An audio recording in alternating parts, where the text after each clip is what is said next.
नमस्कार। ये वैकेंसी आई है NPCIL से, जो कि nuclear power corporation of India limited, ये DAE यानी कि डिपार्टमेंट ऑफ एटॉमिक एनर्जी, जो भारत सरकार मतलब सेंट्रल गवर्नमेंट का एक डिपार्टमेंट है, उसका PSU है NPCIL।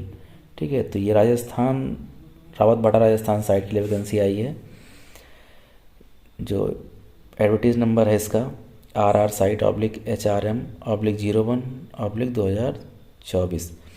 जो स्टार्टिंग डेट है अप्लाई करने की, तो वो है 24 जनवरी 2024 से 10 बजे सुबह से, और लास्ट डेट जो है वो 14 फरवरी 2024 को है, ख़त्म हो जाएगी 14 फरवरी को शाम को 4 बजे। ठीक है, तो हम वैकेंसी देख लेते हैं यहाँ पे।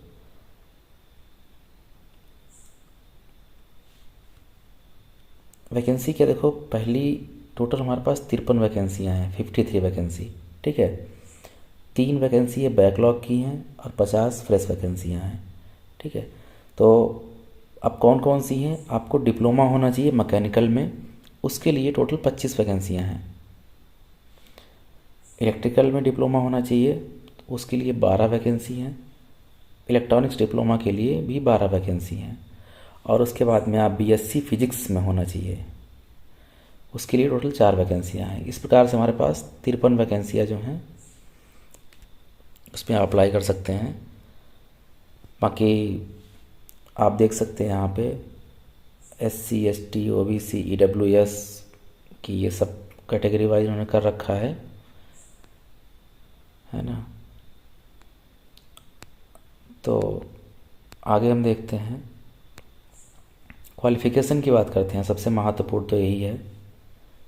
इसमें क्या है कि आपके पास अगर आप डिप्लोमा होल्डर हैं, पॉलिटेक्निक किया आपने है, ठीक है, तो वो कम से कम 60% अंकों से कम का नहीं चलेगा। मतलब अगर आपके नंबर 60% से कम है तो आप एलिजिबल नहीं हैं। और उसमें एक विशेष चीज़ है, डिप्लोमा अगर आपने हाई स्कूल के बाद किया है, ठीक है, तो वो 3 साल का होना चाहिए, ये ध्यान रखो। हाई स्कूल या इंटर के बाद आपने डिप्लोमा किया है तो वो 3 साल का होना चाहिए, वो मान्य है। और दूसरी चीज़ क्या है, HSC मतलब इंटरमीडिएट। अगर उसके बाद में अगर आपने लेटरल एंट्री के थ्रू, यानी कि लेटरल एंट्री से सेकेंडरी में एडमिशन लिया है, तो 60% नंबर होने चाहिए उसमें, ये ध्यान रखिए। आपका मतलब इंटरमीडिएट के बाद डिप्लोमा है लेटरल एंट्री का, तो वो मान्य है। लेकिन अगर आपने 10वीं की है, फिर ITI की है और फिर डिप्लोमा लेटरल एंट्री से है, तो वो अभ्यर्थी पात्र नहीं है। ठीक है, अगर आपने इंटर के बाद डिप्लोमा किया है लेटरल एंट्री में 2 साल का, तो वो मान्य है। लेकिन हाई स्कूल के बाद ITI फिर डिप्लोमा 2 साल का, वो मान्य नहीं है इसमें। ये चीज़ का विशेष ध्यान रखें। और कम से कम 60% नंबर तो होने ही चाहिए। और जो फिजिक्स वाले हैं, जिन्होंने साइंस ग्रेजुएशन कर रखा है फिजिक्स में, वो भी BSc में जो है उनके कम से कम 60% अंक होने चाहिए, है ना। और क्या है कि 12th यानी कि 12वीं में गणित विषय होना उनका अनिवार्य है। और SSC या HSC में इंग्लिश होना बहुत अनिवार्य है, मतलब अंग्रेजी कंपलसरी है। ठीक है, और क्या है, जो BSc कैंडिडेट हैं उनके पास अगर गणित मैथ नहीं है तो वो एलिजिबल नहीं है ना। और ठीक इसी प्रकार से हम डिप्लोमा वालों की बात कर लेते हैं। उसमें क्या लिखा है, कम से कम अंग्रेजी आपके पास होना चाहिए हाई स्कूल या इंटर में, है ना। अगर आपके पास अंग्रेजी नहीं है तो फिर आप उसके पात्र नहीं हैं। ये विशेष ध्यान रखने वाली चीज़ें हैं। और इसमें फिज़िकल स्टैंडर्ड भी दे रखा है, जो डिप्लोमा होल्डर हैं उनके लिए बात कर रहे हैं। और जो फिजिक्स से जो स्टाइपेंडी ट्रेनी है, साइंटिफिक असिस्टेंट, उनके लिए भी, दोनों लोगों के लिए है। ऊंचाई कम से कम 160 सेंटीमीटर होनी चाहिए और वज़न जो है 45.5 किलोग्राम। इससे कम आप एलिजिबल नहीं होंगे, ठीक है। 160 सेंटीमीटर कम से कम ऊंचाई होनी चाहिए और वज़न 45.5 किलोग्राम होनी चाहिए। अब हम स्टाइपेंड की बात कर लेते हैं। आपको जो है प्रशिक्षण जो है 2 साल का रहेगा। तो पहली साल जो आपको 24,000 स्टाइपेंड मिलेगा प्रति माह, और दूसरी साल जो है 26,000 रुपये प्रति माह मिलेंगे आपको, है ना। और उसके बाद में आपको बुक अलाउंस मिलेगा 3,000 रुपये, जो कि सिर्फ एक बार मिलेगा पूरे टाइम में, पूरी ट्रेनिंग के दौरान में एक बार मिलेगा 3,000 रुपये। ट्रेनिंग पूरी हो जाने के बाद आपकी ग्रेडिंग हो जाएगी, और ग्रेडिंग होने में जो भी आपका साइंटिफिक असिस्टेंट बी पे आप पद पे आपका चयन होगा लेवल 6, यानी कि आपका बेसिक होगा 35,400, है ना। और बाकी जो महंगाई भत्ता जो मिलना है आपको वो मिलता रहेगा। तो लेवल 6 पे आपकी यहाँ पे ज्वाइनिंग होगी, और बाकी जो अलाउंसेस आपको हैं, जो बेनिफिट्स हैं, वो सारी चीज़ मिलेंगी। और आपकी जो एज होनी चाहिए, सबसे बड़ी बात यहाँ पे ये है, वो 18 से 25 साल होनी चाहिए। और ये कब, इसका कैलकुलेशन कब तक किया जाएगा? 14 फरवरी 2024, 14 फरवरी 2024 तक जो है आप मैक्सिमम 25 साल के होने चाहिए, इससे ऊपर नहीं। यानी कि एज आपकी 18 से 25 साल होनी चाहिए, और कैलकुलेशन आपकी 14 फरवरी तक की जाएगी 2024 तक।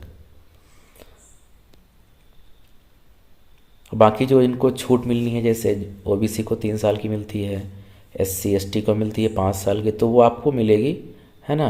पीडब्ल्यूबीडी को 10 साल की मिलेगी, और एससी में एसटी में अगर पीडब्ल्यूडी भी हो तो 15 साल की छूट मिलती है। वो तो गवर्नमेंट के नियमानुसार आपको छूट मिलेगी, लेकिन जो जनरल के लिए है वो 18 से 25 साल तक की है। और आपको कहीं भी आपकी पोस्टिंग हो सकती है, और जो आपकी ट्रेनिंग का पीरियड होगा वो 1.5 साल होगा, यानी कि 1 साल 6 महीने होगा। और आपका इसमें बॉन्ड भी है। उसमें क्या है कि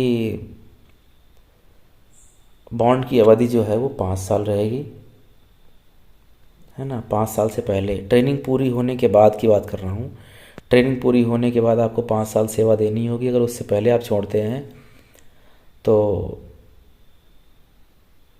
आपको 4,47,000 रुपये NPCIL को पे करने पड़ेंगे। जो सिलेक्शन है उसके बारे में बात कर लेते हैं। सिलेक्शन आपका पहले तो रिटन एग्ज़ाम होगा, फिर पर्सनल इंटरव्यू होगा, ठीक है। रिटन एग्ज़ाम जो है OMR बेस्ड होगा, या फिर CBT भी हो सकता है ना। उसके बाद इंटरव्यू होगा, और उसके बाद आपका सिलेक्शन होगा। जो लिखित परीक्षा है वो आपकी 1.5 घंटे की होगी, है ना। उसमें 50 MCQs आएंगे, है ना। तो आगे हम बात कर लेते हैं। डिप्लोमा के लिए 50 होंगे, और फिजिक्स वालों के लिए भी 50 ही क्वेश्चन होंगे। एक सही उत्तर के लिए आपको 2 अंक दिए जाएंगे, और गलत उत्तर के लिए आधा अंक काट लिया जाएगा। और जो आपको क्वालिफाइंग स्टैंडर्ड है वो जनरल के लिए 40% आपको नंबर लाने ज़रूरी हैं, और बाकी सब के लिए 30%। इससे कम नंबर लाएंगे तो आप बाहर हो जाएंगे, इंटरव्यू में नहीं बैठ पाएंगे। और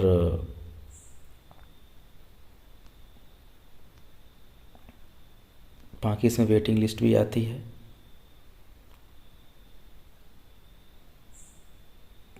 और जो SC ST कैंडिडेट हैं उनको रेल का किराया 2nd क्लास या फिर स्लीपर क्लास का दिया जाएगा। अगर वो टिकट यहाँ पर शो करते हैं तो उनको किराया मिलेगा।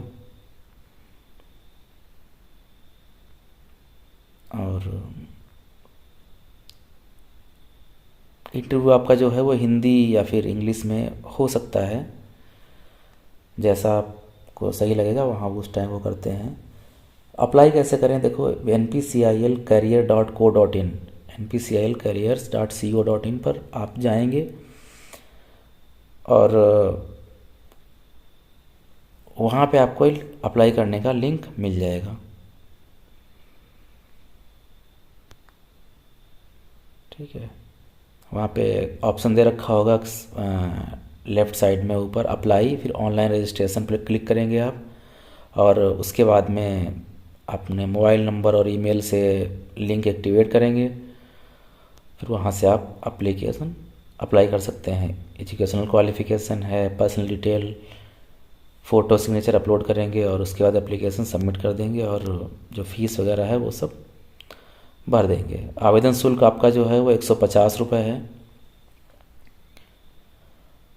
वो आप ऑनलाइन पे कर सकते हैं, online sbi.co.in, SBI collect option के द्वारा। ये आप ध्यान रखिए, स्टेप 5 जो है ना, यहाँ से आप जो फीस है वो पे कर सकते हैं। वहाँ पे आप जब फॉर्म अप्लाई करेंगे तो खुद ही वहाँ पे एक ऑप्शन आएगा फीस अप्लाई का, तो वो SBI करेक्ट पे आपको ले जाएगा और बाकी PSU का चयन करेंगे और राजस्थान स्टेट का चयन करेंगे और उसके बाद में जो फीस है आप पे करेंगे प्रोसेस के थ्रू। वो RAPS recruitment of category 1 STSA, इसका सिलेक्शन करके आप फीस को पे कर देंगे वहाँ पे। ठीक है, और उसमें क्या है कि जो अनुसूचित जाति, जनजाति और जो दिव्यांग व्यक्ति हैं उन और भूतपूर्व सैनिक और महिला अभ्यर्थियों, है ना, और जो NPCIL के कर्मचारी हैं उनको आवेदन शुल्क नहीं देना है, उनका ये फॉर्म जो है फ्री भरा जाएगा। और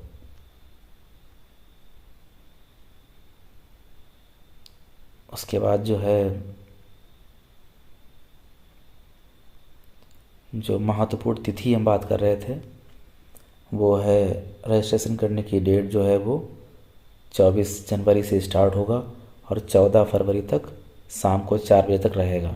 ठीक है, और जो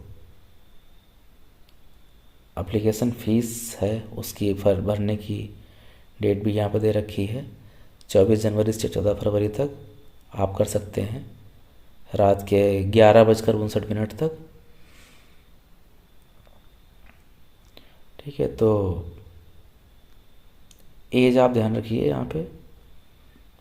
तो इतना ही है बस, बाकी अगर कोई प्रॉब्लम होती है तो